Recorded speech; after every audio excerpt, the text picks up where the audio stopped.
Hello everybody, welcome back to the Comeback Podcast where Liverpool actually win games in this competition. It is Reds in Europe, it's Jay, it's Tim and it's Mick.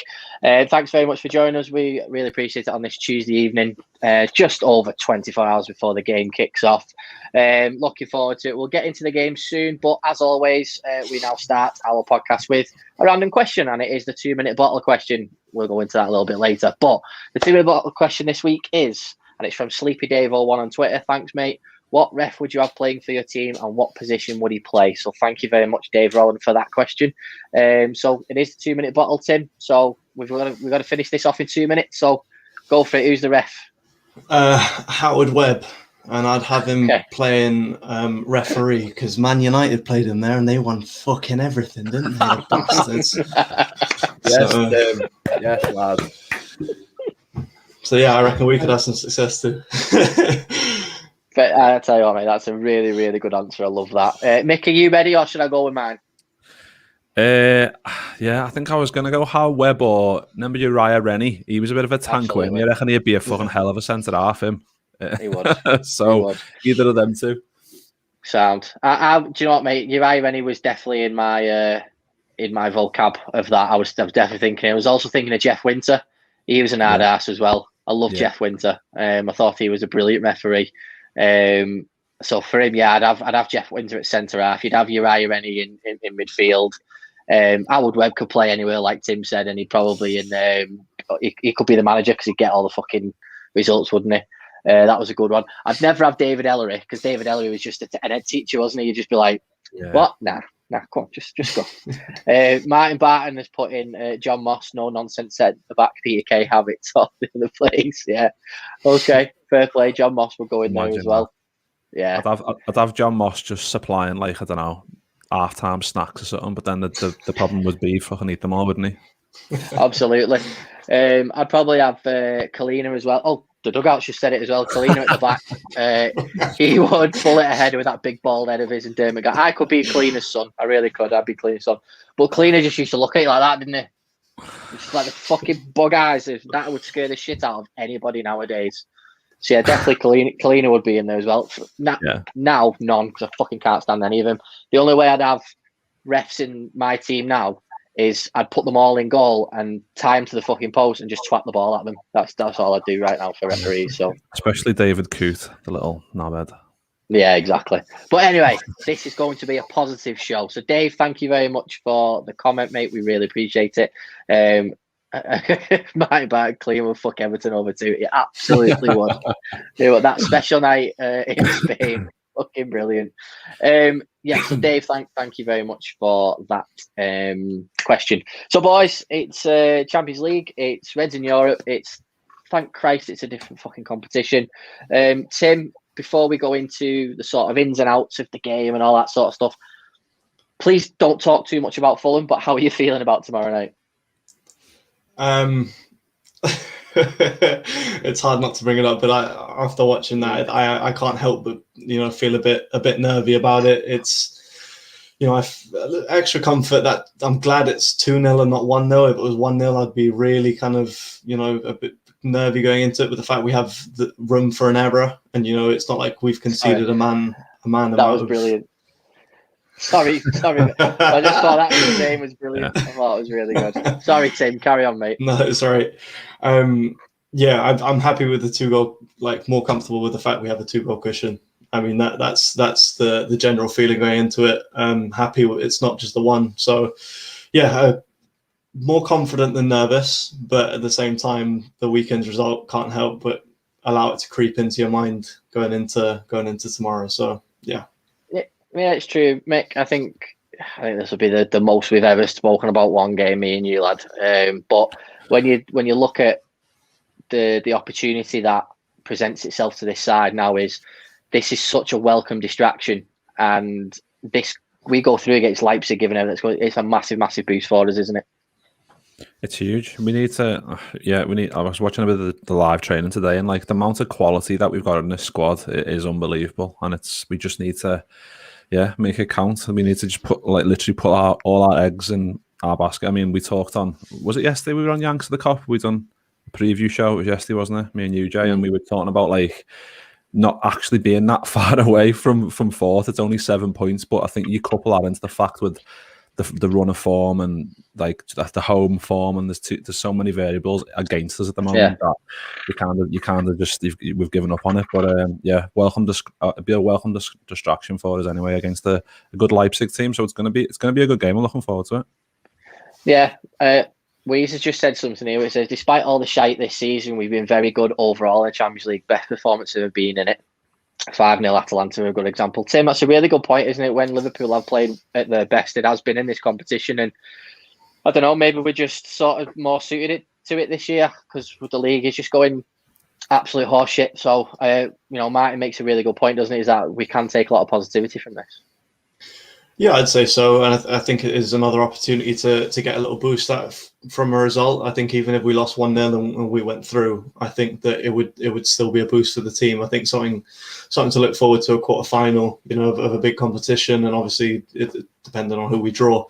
I think we, with more and more people returning recently, I think that with those guys getting kind of more game time under the legs, I think that the team will be feeling more confident going into a quarter final, rather than just having the Premier League to focus on. So, yeah, I think it's a welcome distraction. Like that's the perfect phrase for it. And I think it's a competition that we can still cause people problems in. So I think that, we'll see a Liverpool team that is happy to be 2-0 up and playing with a little bit of confidence, because this is, as Martin said, a competition they've played well in all season, and it's not really been, we haven't really had a slump in it like we have in the Premier League. So I'm expecting the team to come out and play exactly like that.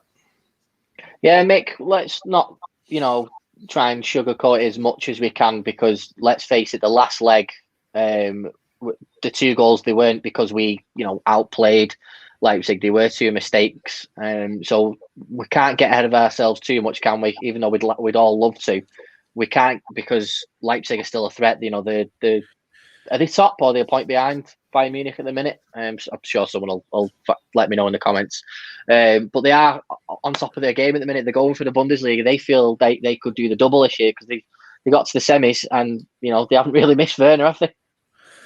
No, they're obviously a really good side. I think in the first game, like you said, the mistakes, but I think we played quite well in that game, that we forced them mistakes. I think if you look at when we played Man City in the league, we were matching them pretty much up until the point that we made those mistakes from Alisson, and that's when we crumbled. I think that's we punished them, and that's not what Liverpool do at the moment. We don't punish the mistakes that the teams make. We kind of just we can't score goals. So it was nice to see that happening, the pressing, forcing the mistakes, and actually profiting from it rather than not getting anything, which is what we've been doing lately. So, they're in a good run of form. So, like we said, it's going to play into our hands though, because they need to come out and score early doors.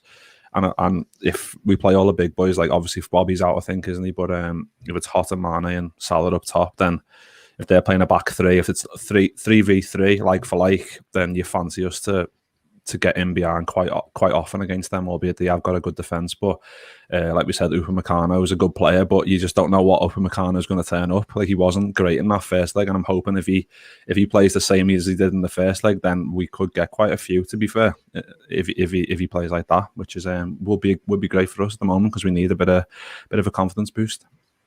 True. Tim, in terms of the players for Leipzig that are a threat, obviously we know all about Angelino. Forsberg's been brilliant for them.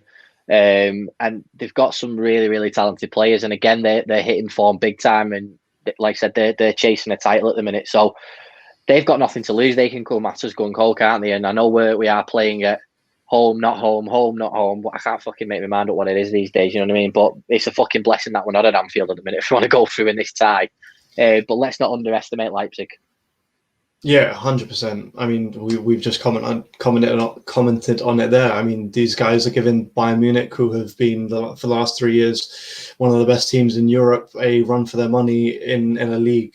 And that's not easy to do. You know, it's easy to beat a team like that on a one-off basis, but to keep up with them in a league that they've dominated for so many years in a row and potentially win it. I mean, you know, I think they still have to play them at some point. So, yeah, this is a team that, you know, you can't.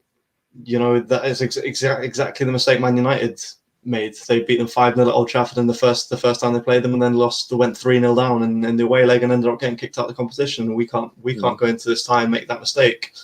So, yeah, I think that we did a really good job. I think a lot of their kind of flow and a lot of their attack runs through Sabitzer, and I think our midfielder did a really good job in their first leg of kind of clamping down. He looked dangerous a couple of times with a couple of shots from outside the area and a couple of nice balls, but he generally we did a fairly good job stepping out and kind of and getting to him early and kind of stopping him from free playing with some flow. So I think that'll probably be the key. He's their main facilitator. So I think that if we can take him out of the game, he'll struggle and that'll give us our best chance of winning. Yeah.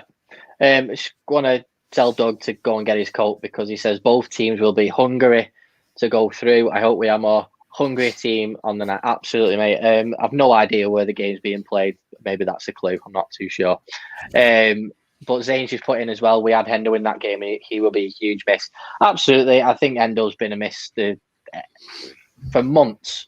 He hasn't been out for months, but he's been out in midfield for months. And that's why we've missed him for a long period of time, because he's been covering at centre-half. And I'm not going into that because I'll just cry. But Mick, when we look at how the team's going to line up tomorrow, obviously we now know that Firmino is a doubt. Doug, I know. I was taking the piss, mate. I know exactly where it is. I know it's in Budapest. We've had a couple of people in the comments. So obviously, Zane has said that she's excited for a midfield three of Fab, Thiago, and Keita in midfield. Salah, Mane, and Jota with the front three. Mick, that sounds very juicy, that, doesn't it? Porn. Yeah, it sounds too juicy to be true. I would absolutely fucking love that. But what's the one thing in that comment, mate, that you know is not going to happen? All that could happen bar one. Fabinho in midfield. Correct. Let's talk about that. Unfortunately, let's just go with that for a minute of why we know that Fabinho won't be in midfield. Yeah, I think Klopp said today, didn't he? He was quite coy in his answer. He was saying, "I'm not gonna tell you what I'm gonna do, but it's bound to be Fab and Kabak, isn't it? Although I would love just to see Kabak and Phillips, and in that midfield, because you've seen in the little cameo with Fab in midfield, he just plays it simple. Like, he doesn't take too many touches. It's side to side, picks his head up, plays it nice and quick, and that's where we kind of lose the rhythm when we're not just playing quick balls. Like when you've got Thiago in there, or you've got when you've got Gini in there, he maybe takes too many touches. When you play Thiago in there, he takes too many touches, but he is quite direct with it. With Fabinho, he takes one touch and plays it.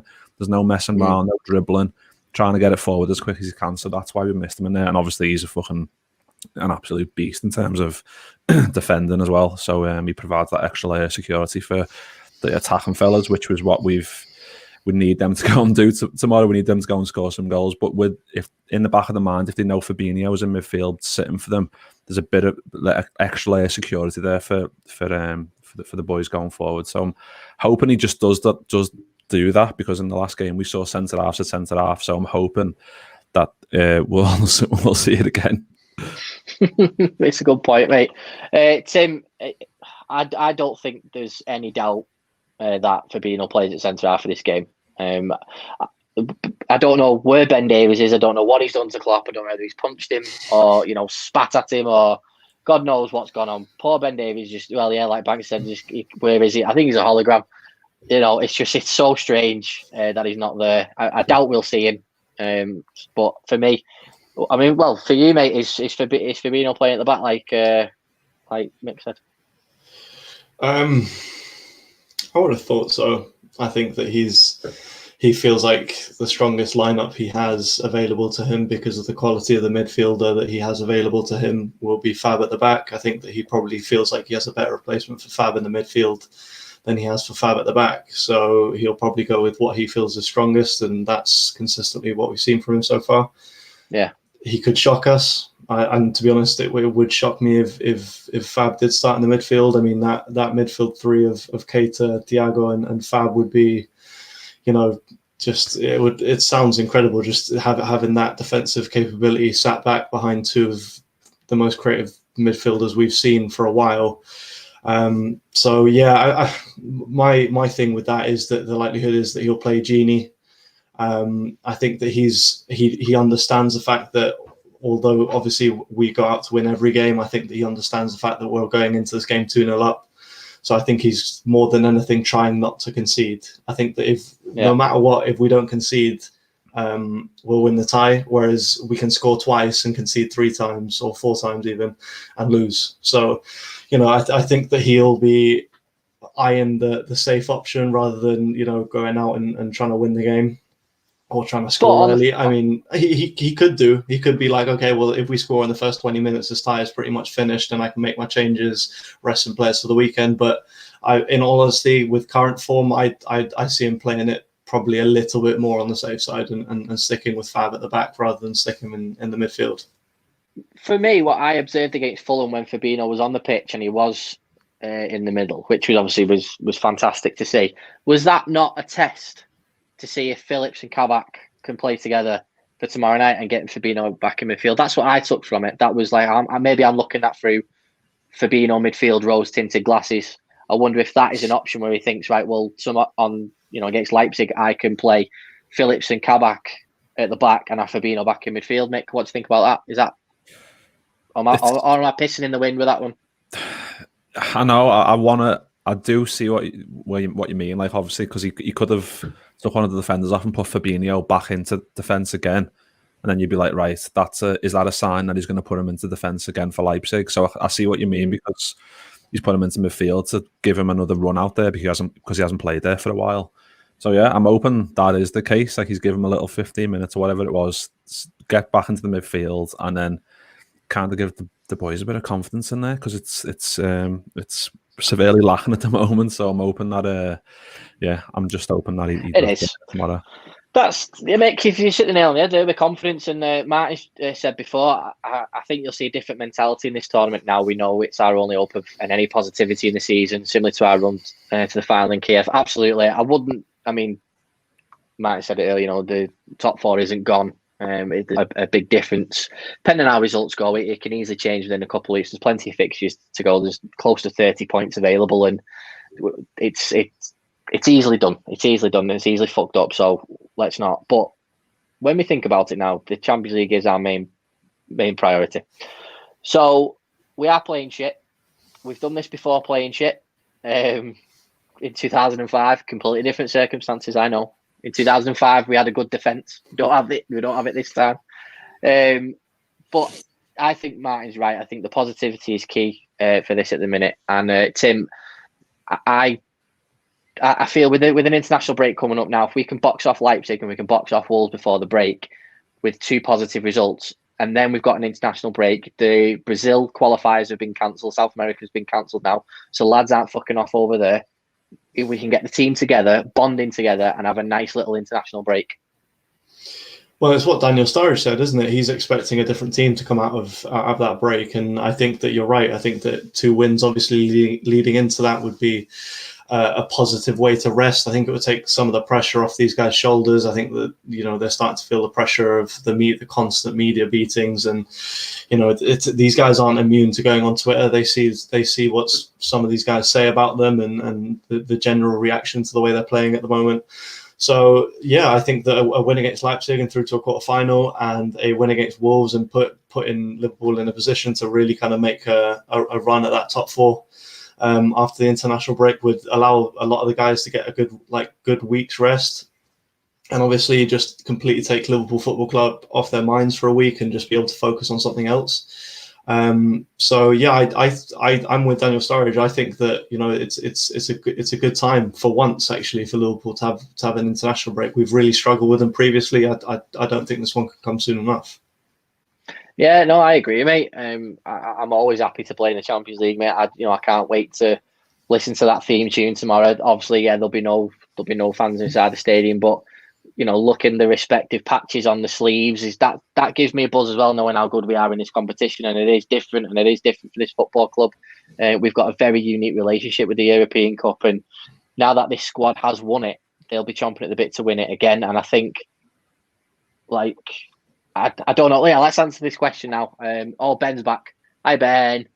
Hi Chris. Chris has put, this will sound controversial. I will play a weak team in remaining league games and play our strongest team in the Champions League games. It's a shout, mate. But at the end of the day, we are fucking severely lacking in anybody. So I think everybody's got to play every single game. I do get where you're coming from, though, mate. And thanks for that shout out, Ben. As bad as this season being, these podcasts kept us somewhat saying. I agree with you, mate. I totally agree, because there's been times where we've lost. We've come on the show afterwards and gone, I can't be arsed fucking doing this. And after it, I've had a good laugh with you lot and everybody in the comments, and I feel much better for it. So absolutely spot on. But let's just take this now from Jake. I don't want to go into it too much, because we're not through to this side. This might be a conversation for after the game tomorrow night. But let's just tackle it now. Last 5 minutes of the pod. Let's have a look at it. Mick, I'll come to you first. Can Liverpool Football Club win the Champions League this season? Of course we can. That's the easy answer, because the quality is there for all to see in the squad. It's just, and I think ties over 2 legs will suit us a lot more, because you're not gonna come up against teams who are gonna sit back. You're gonna come up against teams who want to see that we're a wounded animal and come and try and beat us, because they know that they can. Like it's not like we're like last season where we were pretty just like in cruise control all the time. When now a team's going to come to us and go, right, we know we can beat this Liverpool team. And I think over 2 legs we can beat anyone. I don't care who's playing at centre half. If we've got Fabinho back into midfield, we've got Keita, we've got Jota back. Like, so those players can change a game instantly, and they're all world class. So I think, yeah, it just depends who we get in the. Obviously, like you said, Joe, we need to get through this tie first, and then we can look at it a bit more structurally in terms of who we could get and whatever else when the draw is, and what I think the draw is 17th of March, I think. So it's pretty soon.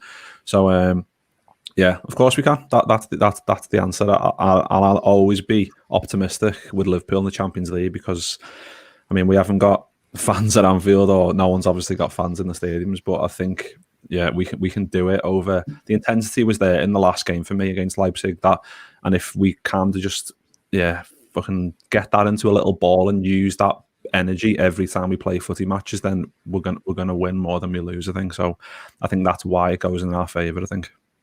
Okay, Tim, I'll fire the question over to you, mate. Can we win it? I think so.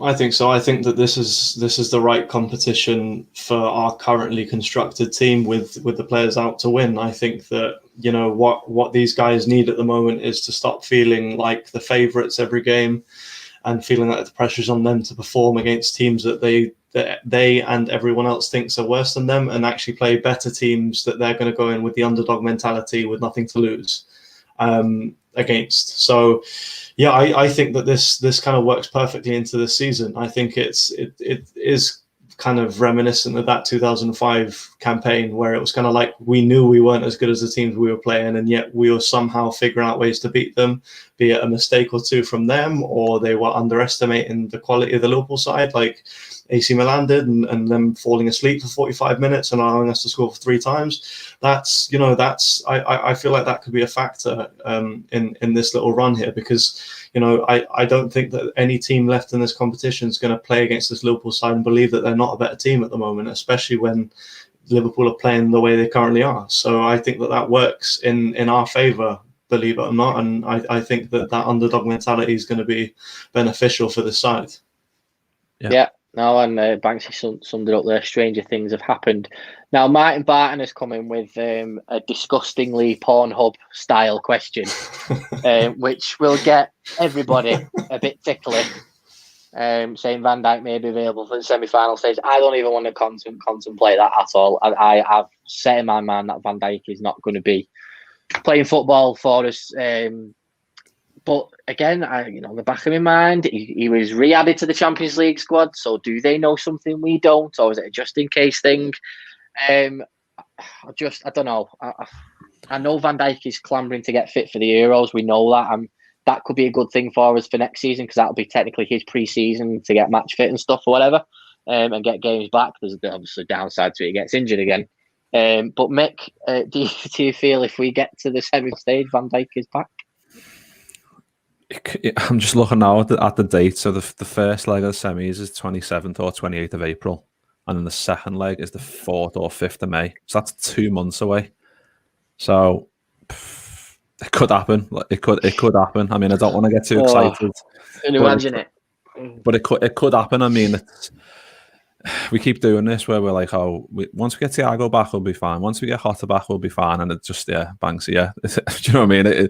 It could be not a chance, but maybe I'm living in fucking dreamland. But I think he's built a bit different, Van Dijk, in terms of his body. He's just an absolute beast, isn't he? So it wouldn't surprise me if he did, and it wouldn't surprise me if he didn't. Shit answer, but I'm in my mind, I'm like, he's not going to come back. And just so I'm not disappointed. But if he does, I'd be like, this is not out of the ordinary, because he is an absolute machine, and he's putting all those videos on fucking Twitter to teasers and all that. But he's like the he's been a prick for that though. He's like when on Babe Station 10 years ago, you'd watch the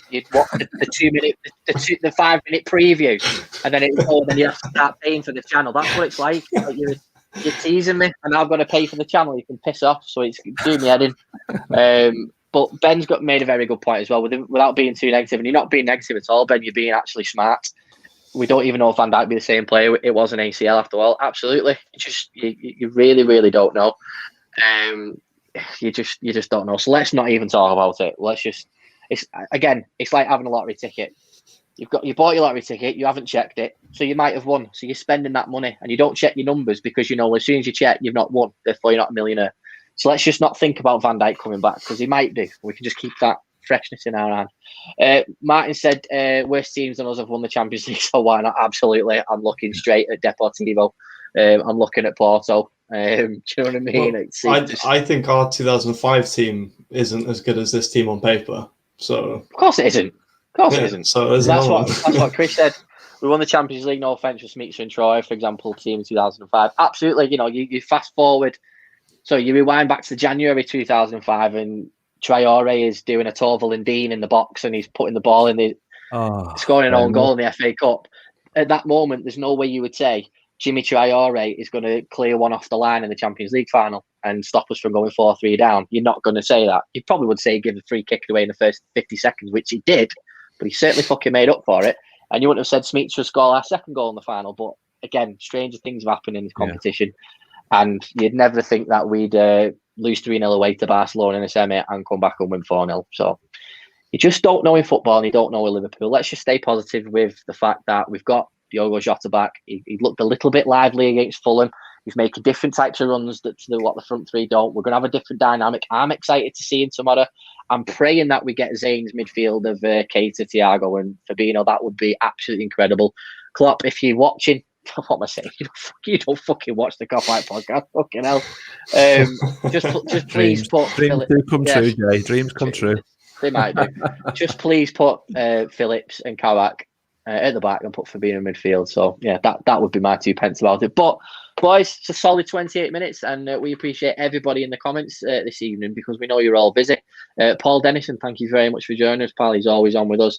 So's Martin as well. With his John Moss thing. I love it. The Dugout is there as well. Obviously, Doug's got a really good channel that's flying out the room now. Zane, appreciate you being here, mate. Go check out Zane's channel as well. Who else did we have tonight? Who else? Well, Banksy was here as well, asking where the hologram is that Ben Davis. Don't know, mate. He's a figment of our imagination. I'm just happy the number 28 shirt, because it gives me good memories of Danny Ings. Who else have we got? Jake's back in as well. It's time for Fabinho start midfield again. Absolutely, mate. Chris came back. Ben's back again, mate. Comments from you both, and we really, really appreciate it. And up the fucking Reds. Let's do it. And we'll be back with the team news tomorrow, and we will also be back post match as well. Whether that will be a fantastic match or it will be a therapy session, it's up to you.